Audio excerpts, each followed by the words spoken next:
যে কয়েকটি বিষয়ে আমরা একমত হয়েছি তার ভিতরে একটি গুরুত্বপূর্ণ বিষয় হচ্ছে প্রধানমন্ত্রী দুইবারের বেশি একই পদে থাকতে পারবেন না। এর মানে হচ্ছে কোনো প্রধানমন্ত্রী কনজিকিউটিভ 10 ইয়ার্স এবং এর থাকতে পারবেন এবং এরপরে আর কন্টিনিউ করতে পারবেন না। 2 নম্বর, আমরা একমত হয়েছি যে আমরা আর্টিকেল 71 যেটা আছে, আর্টিকেল 70 যেটা আছে, সেখানে আমরা কিছু অ্যামেন্ডমেন্ট সহকারে ওনাদের প্রস্তাবনার সাথে আমরা একমত হয়েছি। সেটি হচ্ছে সংবিধান পরিবর্তনের ক্ষেত্রে, অর্থ বিল বা বাজেট অনুমোদনের ক্ষেত্রে এবং আস্থা ভোট যেটা আছে সেই আস্থা ভোটের ক্ষেত্র। এই 3টি বিষয় ছাড়া বাকি যে কোনো বিষয়ে একজন সংসদ সদস্য যে কোনো দলের মতের এবং স্ট্যান্ডের বিপরীতেও ভূমিকা রাখতে পারবেন। আমরা একমত হয়েছি নীতিগতভাবে যে ন্যাশনাল এনসিসি যেটা করা হয়েছে, ন্যাশনাল কনস্টিটিউশনাল যে কাউন্সিল হয়েছে, এটার সাথে আমরা নীতিগতভাবে একমত হয়েছি, কিন্তু ডিটেলসে পাওয়ার এবং অথরিটির ক্ষেত্রে আরও আলোচনার প্রয়োজন, এটা আমরা বলেছি এবং তারাও আলোচনার জন্য আগে অগ্রসর হয়েছেন। আমরা একটুখানি সেখানে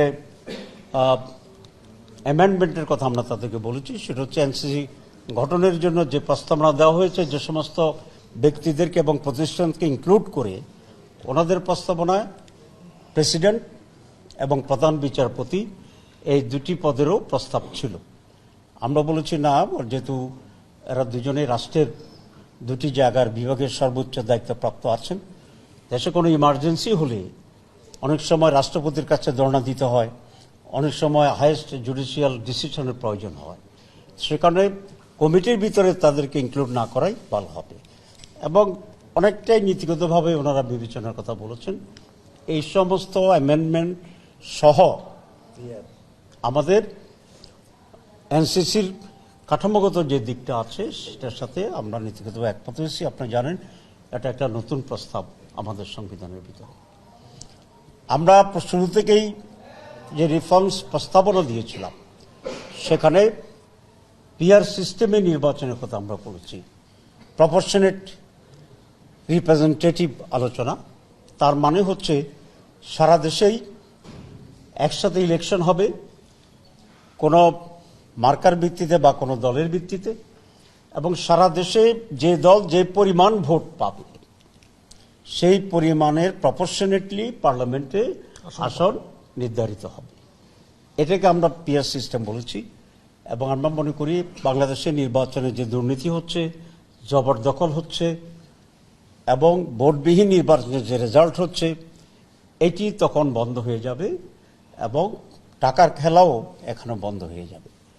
এটা পৃথিবীর 60টিরও বেশি দেশে এখন প্র্যাকটিস হচ্ছে এবং দু একটি কোশ্চেন ছাড়া বা দিক ছাড়া মোটামুটিভাবে এটা ইফেক্টিভ বলেই সারা দুর্নীতি প্রমাণিত হচ্ছে। আমরা বাংলাদেশের এই প্রেক্ষিতে গত 3 সেশনের নির্বাচনকে সামনে রেখে যে অভিজ্ঞতা আমাদের হয়েছে, এটা থেকে উত্তরণ ঘটানোর জন্য আমরা মনে করি পিআর পদ্ধতির নির্বাচনটি বাংলাদেশের জন্য উত্তম হবে এবং অনেক ঝামেলা থেকে, নেগেটিভস থেকে আমরা পরিত্রাণ পেয়ে যাব, আমরা এটা আশা করি। আরেকটি বিষয় আমরা একমত হয়েছি যেটা নতুনভাবে সংবিধানের সংযোজন করার জন্য, সেটা হচ্ছে bicameral system in the election. সেটা হচ্ছে উচ্চ কক্ষ থাকবে, নিম্ন কক্ষ থাকবে এবং পার্লামেন্ট যেটা এখন যেটা আমরা যে সিস্টেমে যাচ্ছি এটা নিম্নকক্ষ হবে এবং তারপরে আরেকটি উচ্চ কক্ষ থাকবে, যেটা কোনো কোনো দেশে সিনেট নামেও এটাকে অভিহিত করা হচ্ছে। সুতরাং this is nothing new in the world, but it is new for Bangladesh. আমরা ক্ষমতার ব্যালেন্সের জন্য আমরা এই পদ্ধতিতেও আমরা এগিয়ে করেছি। আরও বেশ কিছু ইস্যু আছে, আমরা আপনাদেরকে বলেছি, যে আমরা বলেছি, ওনারা বলেছেন কিছু ক্লারিফিকেশন দরকার, কিছু সংযোজন দরকার, কোনো জায়গায় ছোটোখাটো একটু বিয়োজন দরকার, তাহলে একমত হওয়া যাবে। সেগুলোকে আমরা নেক্সট আলোচনায় আমরা নিয়ে আসবো এবং ওনাদেরও মত, আমরাও ঐকমত্য এক্ষেত্রে যে আজকে মিটিং অত্যন্ত ফ্রেন্ডলি হয়েছে, লাইভলি হয়েছে, পটেনশিয়াল হয়েছে, এফেক্টিভ হয়েছে। আজকে মূলত 5টি ইস্যুর কথা আমি সকালে বলেছিলাম, এজেন্ডা ছিল। আজকে মৌলিকভাবে সংবিধানের উপরে মস্তি আলোচনা হয়েছে, অ্যামেন্ডমেন্টের ব্যাপারে। আর সংবিধানের কিছু বিষয় তো বলেছি আমরা পেন্ডিং আছে। প্রথম কথা হচ্ছে প্রধানমন্ত্রী 2 সেশনে থাকার যে বিষয় বলেছি, এটা কনজিউটিভলি হতে পারে, পরপর হতে পারে, কিন্তু মোট 2 বার, এর চেয়ে বেশি আর হতে পারবে না।